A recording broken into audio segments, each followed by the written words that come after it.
If you've ever looked at rugged outdoor watches, you've probably come across the Casio Pro Trek line. Today I've got the PRG-69 on wrist, and I've been testing it out in real field conditions to see if it actually lives up to the hype.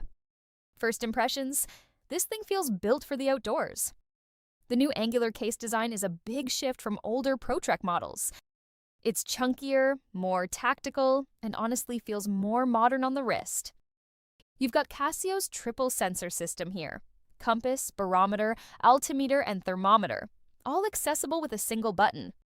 In the field, that compass is surprisingly quick and readable, especially with the dual-layer display. Solar charging is another win. I haven't had to worry about battery life at all, even after long days outside. And the 100-meter water resistance means rain, rivers, or sweat aren't an issue. Now, is it perfect? The display can feel a bit busy, and it's not a smartwatch replacement, but that's not what it's trying to be. Overall, the PRG-69 feels like a true tool watch. If you're into hiking, camping, or bushcraft, it's absolutely worth considering.